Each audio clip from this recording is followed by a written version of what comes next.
آج ہم اسٹڈی کریں گے etiquettes of using wash room کے بارے میں، یعنی کہ اگر آپ واش روم جاتے ہیں، ٹوائلٹ جاتے ہیں، بیت الخلاء جاتے ہیں، تو آپ کو کن باتوں کا دھیان رکھنا چاہیے۔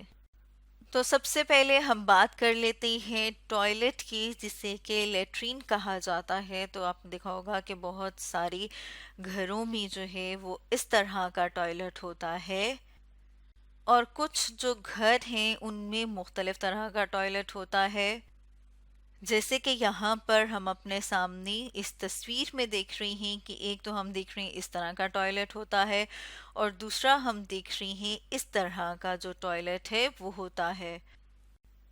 تو یہ جو ابھی ہم نے بات کی تھی ٹوائلٹ کی، یہ کہاں پر ہوتا ہے؟ یہ واش روم کے اندر ہوتا ہے۔ جیسے یہاں پر ہم دیکھ رہے ہیں کہ ایک بچہ جو ہے وہ ٹوائلٹ کو یوز کر رہا ہے۔ تو اب ہم دیکھیں گے کہ ٹوائلٹ کو مطلب ٹوائلٹ جو کہ واش روم کے اندر ہوتا ہے، اسے استعمال کرنے کے بعد ہمیں کن باتوں کا خیال رکھنا چاہیے۔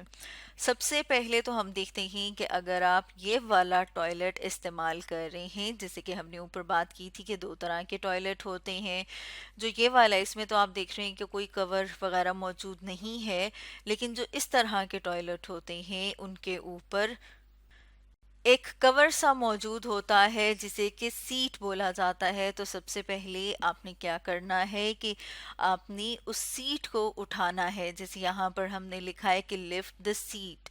اور ایک اور چیز کا جو دھیان رکھنا بہت ضروری ہے وہ یہ کہ جب کبھی آپ کو یہ ضرورت محسوس ہو کہ آپ نے ٹوائلٹ استعمال کرنا ہے، تو آپ کو فوراً سے ٹوائلٹ جانا چاہیے۔ آپ کو ٹوائلٹ کو استعمال کرتے ہوئے آپ نے ان باتوں کا دھیان رکھنا ہے۔ جیسے سب سے پہلے ہم نے بات کی کہ آپ نے سیٹ کو جو ہے وہ اوپر اٹھانا ہے۔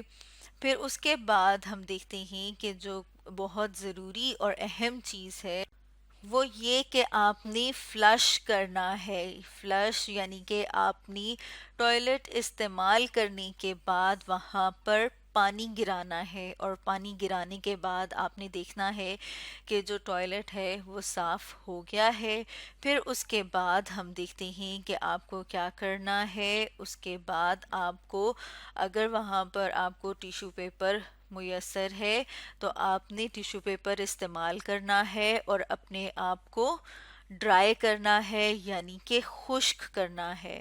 اس کے بعد جسے کہ اور پھر اس کے بعد جو سب سے اہم کیا ہے کہ باہر نکلنے سے پہلے آپ نے اپنے ہاتھوں کو اچھے طریقے سے واش کرنا ہے۔ جیسے یہاں پر ہم نے لکھا کہ wash your hands with soap, جیسے کہ یہاں پر ہم اپنے سامنے اس تصویر میں بھی دیکھ رہے ہیں کہ اب آپ کیا کریں گے، اب آپ صابن سے ہاتھ کو دھوئیں گے تاکہ کوئی بھی جراثیم یا کوئی بھی گندگی جو ہے وہ ہاتھوں پر لگی نہ رہ جائے۔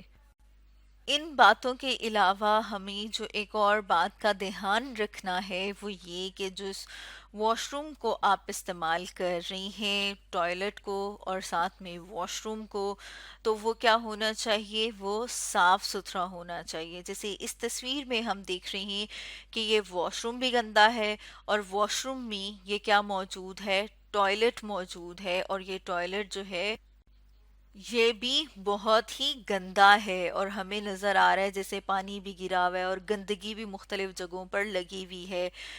تو اس طرح کا واش روم نہیں ہونا چاہیے۔ آپ کو کیا کرنا ہے، واش روم جو ہے وہ نیٹ اینڈ کلین رکھنا ہے، یعنی کہ صاف ستھرا ہونا چاہیے۔ اس بات کا دھیان رکھنا چاہیے کہ جو واش روم، جیسے یہ ہم دیکھ رہے ہیں واش روم، اور اس کے اندر ہم دیکھ رہے ہیں کہ یہ کیا ہے، ٹوائلٹ، تو ان سب جگہوں کو صاف رکھا جائے۔ تو یہ بھی کیا ہے، ایک مطلب یہ کہ ان ساری باتوں کا جو ہے وہ ہمیں دھیان رکھنا چاہیے۔ تو اسٹوڈنٹس، آج ہم نے ڈسکس کیا etiquettes of using wash room کے بارے میں۔